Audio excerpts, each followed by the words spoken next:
Yesterday, we looked at a story about a Calgary man who says he's a member of the Free Man on the Land movement and declared the home he is squatting in a sovereign embassy. Now, my next guest has been described as the guru of Free Man on the Land. Dean Clifford joins us from Winnipeg. Good morning. Good morning. How's everybody this morning? Well, I'm fine. I'm curious. Tell us what your organization stands for.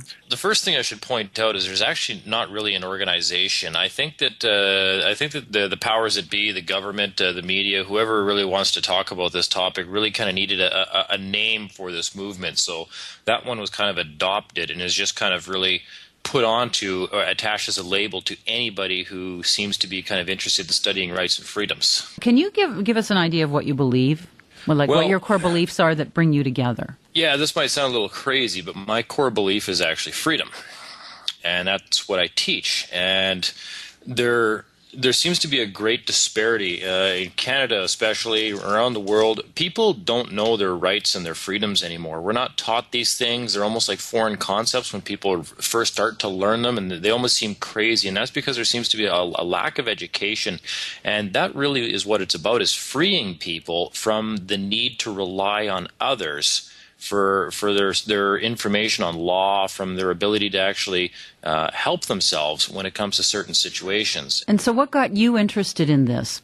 Well, what got me interested in this was attacks by Canada Revenue Agency. When I first got involved in business, when I was about 20 years old and just got out of university, and when I made my first income tax filing as a business, and I think I had grossed about $5,000 that year, and then I got an income tax bill back for $26,000, and that was followed up by 3 years of absolute horror with CRA attacking my life, leaning bank accounts, going after a house that I just bought and put my time and my labor into to try to sell. At a time when I thought that government was, I was naive back then. I used to believe government was there to actually help us. So you got into a fight with Revenue Canada Revenue Agency. Yep. Do you pay taxes now?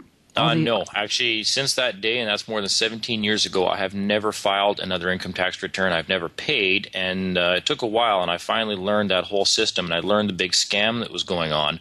And that's what we teach people now, is that's part of my little undeclared war on Canada Revenue Agency for what they did to me back in the day, because I never ever want another Canadian to feel as powerless as I did back then. Have you opted out of other basic government requirements?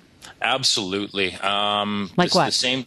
I have opted out of having a driver's license. I have opted out of carrying government ID of any kind, which we're not required to do. I've opted out of most things that people would consider to be something that you should do as a quotation marks good Canadian citizen, in the name of the public interest. What about insurance on your car? Insurance on the car is actually one as well. I definitely have a couple of vehicles that I drive with no license plate, or one that I've created myself. We have all the case law in the world to support that people have every right to do this, and whether or not people of Canada like it or not is irrelevant. It's what's actually lawful, what international laws we have that protect us. And for all the people out there that think that we're a danger, I've had no driver's license now for 8 years. And what we teach people is actually that you actually are more responsible when you start to take responsibility for your own life and say, you know what, I'm not gonna make government or insurance companies responsible for my actions anymore. I'm going to assume all liability for myself, and I'm going to be responsible for what I do. Can you just decide that I'm going to opt out, and so that is legal? Because that's what you're saying. Opting out and the freedom to choose is one of the most fundamentally protected international rights you have. It's called the consent of the governed. Okay, so now, let me follow through. So you've made the point that you've opted out of some things. Do you, or have you ever benefited from government services? Well, depends what you want to call a benefit. You don't pay taxes. You're a driver. You drive on roads. Absolutely. Governments pay for roads? No. Governments do not pay for roads. People pay for roads. Well, they do through taxes. Every year I spend more than $30,000 on gasoline, and more than 90% of that is taxes that pay for roads. Have you ever gone to a hospital? Income do not pay for infrastructure. Income taxes do not pay for hospitals. Okay, that's what excise taxes, importing and exporting tariffs pay for, as well as what royalties on resources are supposed to pay for.